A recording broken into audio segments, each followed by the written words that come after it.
Hello everyone and welcome to another video. Now this is a used Pentium E5200 socket 775 CPU. It cost me £1.50, roughly $2. This is a GTX 1060, it cost me £190 new and is widely available for around the $200 price point, both here and in the States. This GPU cost 100 times more than the processor, and today we're going to be pairing these together. Why, you may ask? Well, aside from the fact that I thought it might be fun, if you plan on upgrading an older PC, a lot of the time the graphics card is the top priority, but today we're hoping to highlight the effects this can have in terms of bottlenecking if you go all out on a GPU but leave the rest of your system behind, something I've seen and read about all too often. Will we still see respectable results, or will this mismatch leave our whole system struggling? Let's find out. So the Pentium E5200, a CPU I actually used to own, is a dual-core processor that released in 2008. We could have picked worse, to be honest. We thought about a Pentium 4, but you would have seen single-digit frame rates all the way through, and it wouldn't have been very easy on the eyes. This will hopefully be a little better. Well, to be honest, I know it will be a little better, and I feel it best represents an average older system.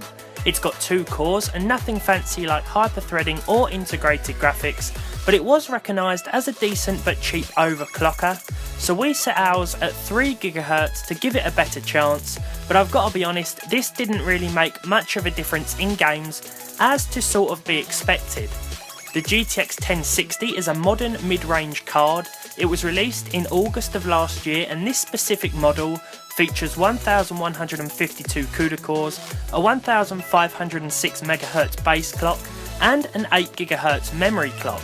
The prices of both components will vary depending on where you live, but the E5200 and other socket 775 processors that are used seem to be selling dirt cheap on places like eBay. So let's see how this setup runs. We're using Shadowplay to record, as it causes very little to no performance issues. I'll also be displaying the result of each game with my i5-4460 as well, to give you an idea and a comparison, but we won't be mentioning those results until the end to focus more on the older E5200. Dirt Rally at first, and we cranked everything up to 1080p with the Ultra settings preset. This was a very good start, and our system managed 37 frames per second on average over the course of 5 races with different weather conditions and number of opponents. A very good start, and it looks like our 8-year-old chip is holding its own so far. Crysis 3 up next, and we've stuck to 1080p resolution, but this time set the game to the medium preset. It looks a little better than low and runs very similar. The game hovers around 30 frames per second, but often at times became quite stuttery. The footage you see here was the smoothest clip, and getting into a gunfight saw significant drops, even at lower resolutions. I should also mention that the CPU is running at 100% usage pretty much all of the time as expected.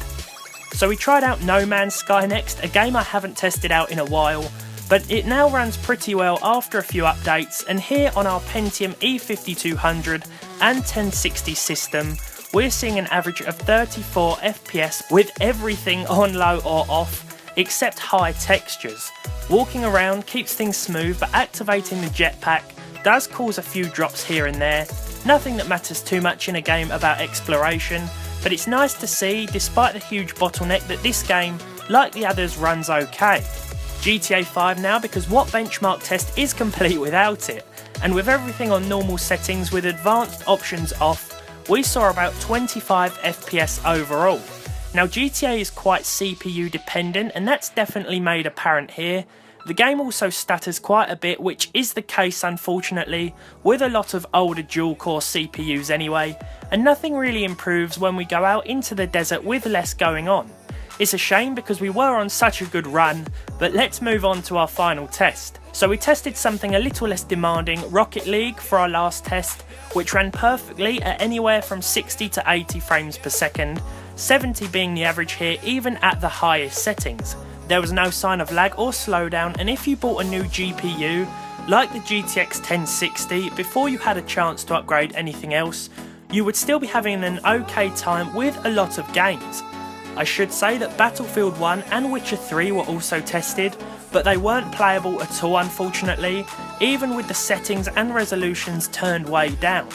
When we consider how our i5 compared next to the E5200, the difference is definitely huge, and I hope this video sort of enhances the importance of having a well balanced system.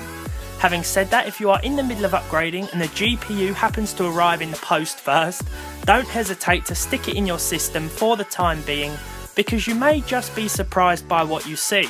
I know I certainly was here. So guys, thank you so much for watching. I hope you've enjoyed today's video. If you did, leave a comment down below, leave a like, leave a dislike if you didn't enjoy it so much, subscribe to the channel if you haven't done so already, and as always, I hope to see you all in the next one.